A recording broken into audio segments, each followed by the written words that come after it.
Alright, here we go. Alright, so there's one T-Tech. One T-Tech? I don't believe it. One T-Tech. Oh, jeez, you owe me $5. It was a bet we made before. Indeed.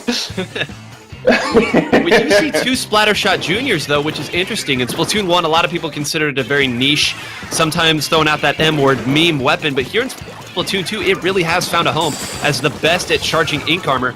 So that's why we're seeing as much as we are, but looks like right here, a little bit of a scrap in the middle with Crème Fresh going to have to back off just a little bit. Some nice control here in the middle for Endless Ocean, so a pretty good start for them.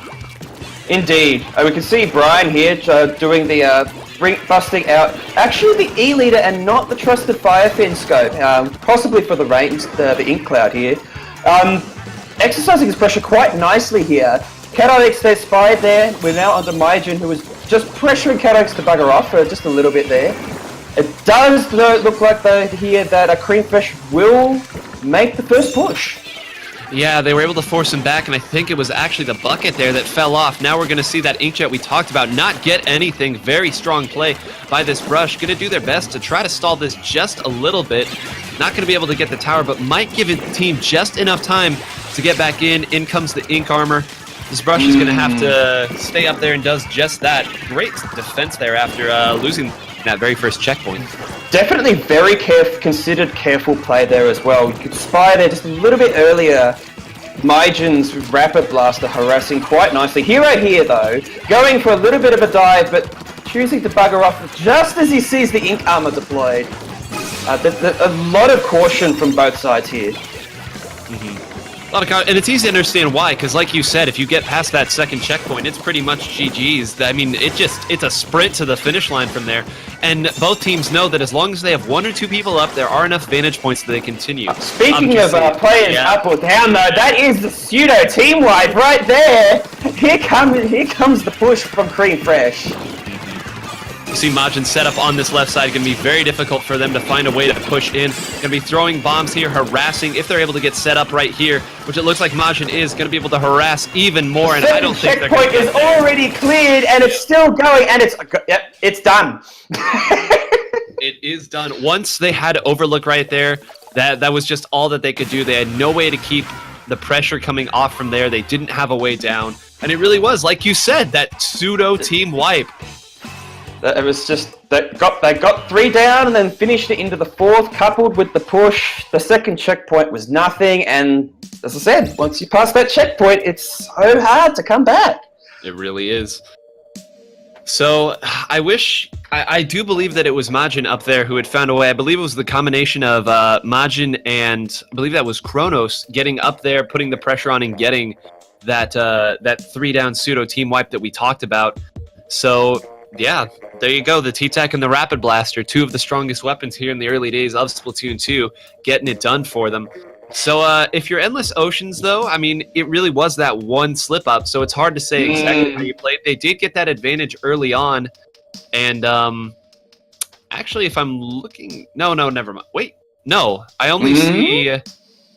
Someone sub out? Yeah, it looks like Kronos actually subbed out, so we might be waiting for someone to come back in. But we're going to be moving to Splat Zone Starfish main stage next. Indeed. One thing I do have to mention, though, that I have noticed quite a lot in Splatoon 2, certainly compared to Splatoon 1. Like, I mean, a lot of us are still sort of recovering from the end days of the quick respawn stealth jump meta, where, you know, you die and the team would be back in 4 seconds.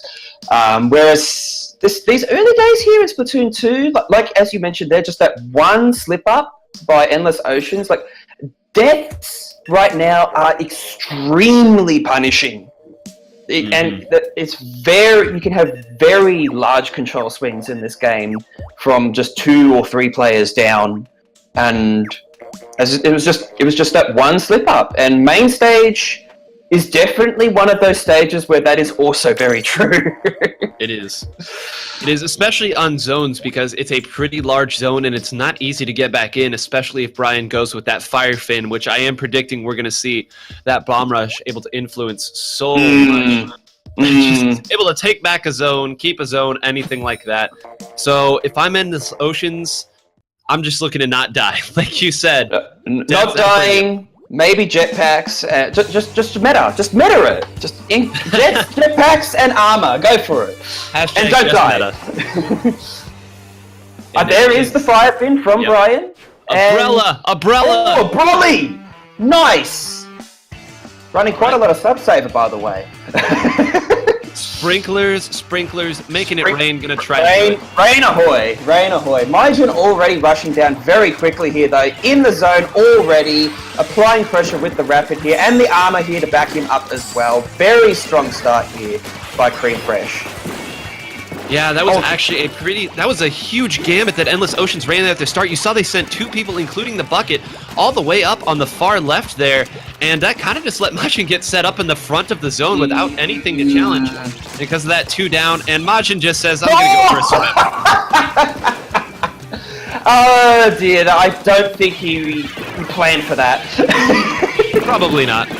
Unfortunately, single slip-ups costing games here. This is giving Endless Ocean the chance here to make a push and take the zone here. Majin's pressure completely gone from that one slip-up here. And here comes the rain and the jetpacks here, applying the pressure there to Brian. Unfortunately, being punished quite nicely. Yeah, I believe a very clutch double there by a hero. You saw it get the 2 there. And that's, again, going to shift things right back over. The jetpack going to do jetpack things, getting another a nice double. And spied there earlier that Crème Fresh had all of their specials ready to go. And they still have the bomb rush in the ready as well, but just that huge coordinated push, extremely reminiscent of Crème Fresh's signature teamwork. And this time I believe the Inkstorm going to be what it is, but I don't know that they have a whole lot of pressure outside of the Inkstorm. You see 3 people still in the zone for Crème Fresh, including this massive bomb rush coming in from Brian. And yeah, does get 1, and there's not going to be enough. That's going to be game. That is game. That's 3 down. There's just very, very strong play. Unfortunately, Endless Ocean's gambit at the start there just did not pay off. In the end.